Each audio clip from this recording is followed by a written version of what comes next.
Today, let us try to draw the shear force diagram and bending moment diagram for a simply supported beam subjected to uniformly varying load. Here I have considered a simply supported beam AB having uniformly varying load as shown here. Let the span of the beam be L. Let us consider a section XX at a distance of x from A. And the intensity of UVL, let it be W per unit length. Okay, first of all we have to find what is the total load on the beam. Okay, that is this due to UVL the total load will be half into base of this triangle is L into the intensity W. So half base into height, that is WL by 2. And we know that the centroid of the triangle from B, it is L by 3. And we know that the summation of vertical forces is always 0. So RA plus RB equal to the total load on the beam is WL by 2. First we have to find either RA or RB, taking summation of all the forces about point B. The reaction RA into distance L. Since RA is causing the clockwise moment, it is plus RA into L. And this UVL, it is acting downwards. It will cause anti-clockwise moment. So, minus WL by 2 into the distance at which it is acting is L by 3. So, RA equal to WL by 6. Substituting RA equal to WL by 6, we get RB equal to WL by 3. Now we have to find what is the intensity of the UVL at the section XX. So using similar triangles, here let the intensity of the UVL at section XX, let it be WX. Okay, so WX by W here, WX by W equal to base of the small triangle X, base of the big triangle L, X by L. WX by W equal to X by L. Therefore, WX equal to W into X by L. That is the intensity of the UVL at section XX is W into X by L. Now, we have to find what is the total load on the left hand portion of the section. Okay, that is this small triangle. To left of this section, what will be the total load? That is half into the base is X into, we have found this, okay, UVL at section XX, that is W into X by L. Therefore, the total load on left hand portion of the section is W X square by 2L. And we know that the centroid from the section of this small triangle is at x by 3, the distance x by 3. Okay, from base it is always centroid is 1/3 distance, and from apex always it is 2/3 of the base distance. Okay, so this is x by 3. Next we have to find the shear force. Okay, so the shear force, when we consider all the forces on left of this section, there are two forces. One is RA and the second one is UVL, that is this small triangular UVL. Okay, so RA plus RA minus load on the left hand portion. Okay, so RA we know, we have calculated WL by 6 minus this total load is WX square by 2L. Since we have the x square term, it is a parabolic variation.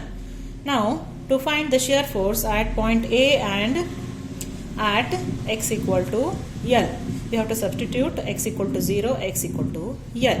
Okay, at x equal to 0, substituting in this equation of shear force, we get WL by 6. At x equal to L, substituting in place of x by L, WL by 6 minus W into L square by 2L, that is minus WL by 3. Okay, now that is what I have shown here in the shear force diagram. Okay, here at x equal to 0 it is positive WL by 6, and at x equal to L it is negative WL by 3, and it is a parabolic variation, so there is a curve. Okay, and as we can see, the shear force will be 0 at a point.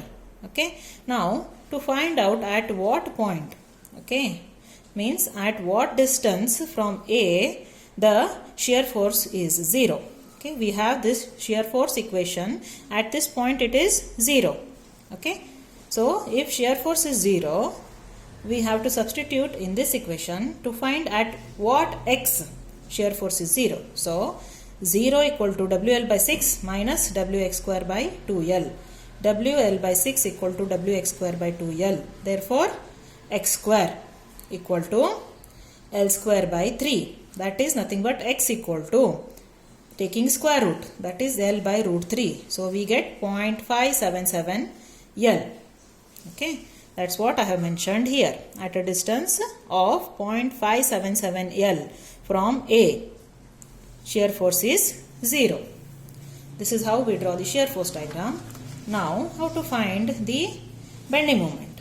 Okay, to draw the bending moment diagram, we have to take the moment of all the forces on left side of this section. Okay, so the moment due to this reaction RA is RA into X. About this section, RA into X, since it is in the clockwise direction, it is plus RA into X minus the moment of the load on left hand portion. Okay, this small UL triangular portion is WX square by 2L. Okay, that we have already calculated. Okay, that into the distance is x by 3. It is acting at a distance of x by 3. Okay, so WLX by 6 minus WX cube by 6L. Since we have this cubic term, it is a cubic variation. Okay, now at x equal to 0 and at x equal to L, bending moment will be 0, because both here in this equation there are x terms. So at x equal to 0 and at x equal to L, bending moment is 0. Anyways, for a simple support, always the bending moment is 0, we know. Okay, then to find the maximum moment, we have to find, that is m equal to df by dx. Okay, that is at x equal to L by root 3.